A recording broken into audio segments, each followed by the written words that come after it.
Саламатсыздар ма балалар? Бүгін біз сіздермен математика 2 сынып 8 сабақты өтетін боламыз. Балалар, сабағымызды бастамастан бұрын алдымен каналға тіркеліп, видеоға лайк басып қойсаңыздар. Себебі каналдан 2, 3 және 4 сыныптың математика және қазақ тілі пәндерінің үй тапсырмаларын көріп, бірге орындасаңыздар болады. Бүгінгі сабағымыздың тақырыбы 100 көлеміндегі сандарды разрядтан аттамай ауызша қосу және азайту. Енді бірінші есепке назар аударайық. Қосу мен азайтудың қалай орындалғанын түсіндір және қорытынды жаса дейді. 30 қосылған 7. Бұл дегеніміз 3 ондық 7 бірлікке тең.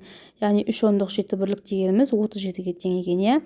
Енді 37-тен 7-ні айтқанда бізде 30 қосылған 7 жақша ішіндегі 7 азайтылған 7 тең 30 деп тұр. Неліктен 7-ден 7-ні азайттық дейді. Бұл жерде 37-ні 30 және 7 сандарына бірінші жіктеп аламыз.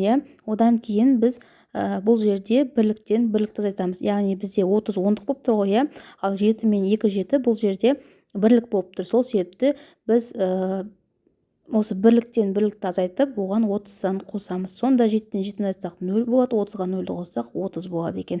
Келесі үшінші кестеге қарайық. 37-тен 30-ды алып тастаған кезде жақша ішіндегі 30 азайтылған 30 жақша сатында қосылған 7 тең 7-ге тең болып тұр. Неліктен 30-дан 30-ды азайттық дейді. Бұл жерде де тура осылай 37-ні 30 және 7 сандарына жіктеп аламыз. Бұл жерде 30-дан 30-ды азайтқан себебіміз екеуі де бұл жерде ондық болып тұр. Сол себепті ондықтан ондықты азайтып, оған бірлікті қосамыз. Сонда 30-дан 30-ды алсақ 0 болады, 0-ге 7-ні қоссақ 7 болады екен. Енді А есебінде бізге қосу мен азайтуды түсіндіре отырып шығар дейді. Осы 4 мысалды өзіміз шығарып көрейік. Біріншісі 50 қосылған 6. Бұл дегеніміз 50 дегеніміз бізде 5 ондыққа тең. 6 дегеніміз 6 бірлік. Сонда 50-ге 6-ны қоссақ 5 ондық 6 бірлік деп айтсақ болады, немесе 56 деп те айтсақ дұрыс болады. Енді 90 қосу 3. Тура жаңағы біріншісіне ұқсайды. 90 дегеніміз 9 ондық, 3 дегеніміз 3 бірлік. Яғни ол 93-ке тең болады екен. Келесі 79-дан 9 азайтамыз. Бұл жерде де бірінші ондықты қалдырып қоямыз да бірліктен бірлікті азайтамыз. Сонда 70 қосылған 9 азайтылған 9 ол 70-ке тең болады екен. Ал енді төртіншісінде 97-тен 90-ды азайтуымыз керек. Бұл жерде ондықтан ондықты азайтамыз, 90-дан 90-ды алып және бірлікті қосамыз, плюс 7. Сонда бұл жерде мәні 7-ге тең болады екен. Келесі екінші есеп кестелерді толтыр дейді. Бұл жерде бізге екі қосылғыш және қосындының мәні берілген. Бірінші кестеге назар аударайық. Бірінші кестеден бірінші есебінде бізге қосындының мәні мен бірінші қосылғыш берілген 20. Енді екінші қосылғышты табу үшін осы қосындының мәнінен қосылғышты азайтамыз. Сонда 28-ден 20-ны алып тастайтын болсақ, бізде мәні 8 болады екен. Бірінші қосылғыштың мәні табылды бізде. Екіншісінде тура осылай шығарамыз.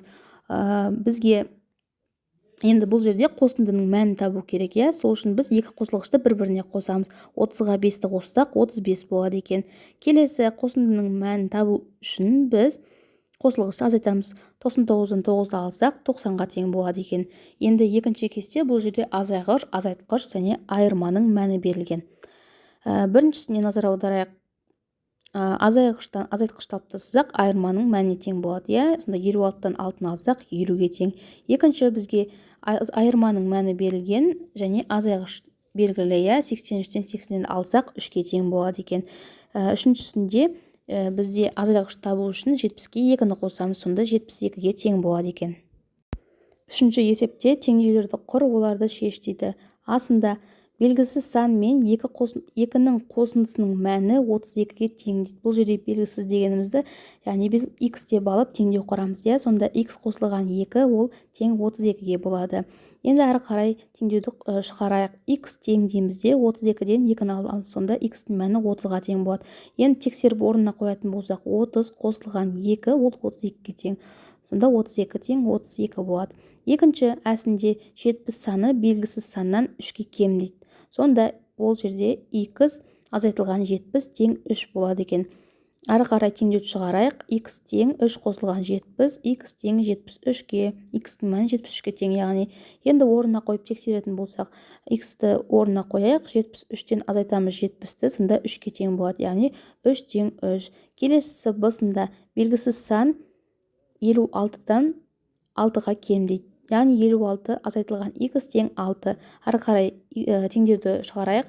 x тең 56-тан 6-ны алып тастаймыз, сонда x-тің мәні 50-ге тең болады. Енді орнына қойып көретін болсақ, 56 азайтылған 50 тең болады 6-ға.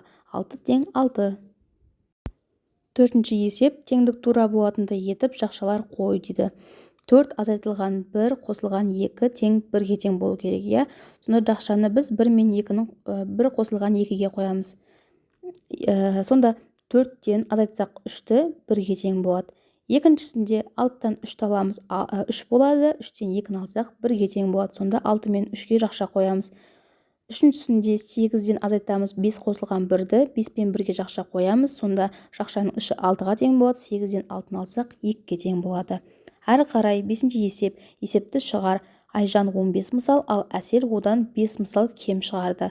Әсел неше мысал шығарды дейді. Бізге есептің шарты өзі жазылып тұр, иә? Айжан 15 мысал, Әсел белгісіз, бірақ Айжанға қарағанда 5-еуі кем дейді. Сонда шешуі деп жазамыз. Шешуінде 15-тен азайтамыз 5-ті, иә? Себебі 5 мысал кем шығарды ғой. Сонда 15-тен 5 алсақ 10 болады.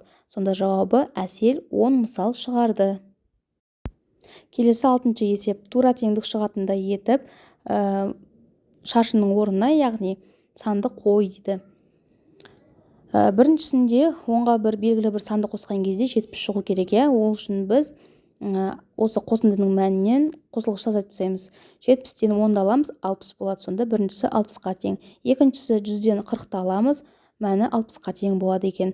Үшіншісінде 100 бен 30 берілген, 100-ден 30-ды алып тастасақ 70-ге тең болады. Төртіншісінде 80-ден 20-ны алатын болсақ 60-қа тең болады екен. Жетінші есеп өрнектер құры және олардың мәнін тап дейді. Біріншісі 40 пен 8-дің қосындысынан 40-ты азайту дейді. Яғни жақша қойып отырып шығарамыз, иә?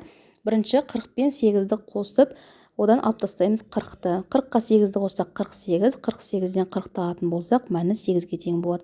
Келесі екіншісі 30-ға 56 мен 50 сандарының айырмасын қосу дейді. 30 қосу деймізде 56-тан 50-ді азайтқанға жақша қоямыз. Сонда жақшаның ішін бірінші орындаймыз, 56-тан 50-ді аламыз.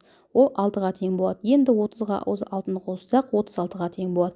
Келесі үшіншісі 65 пен 5-тің айырмасына 10-ды қосу.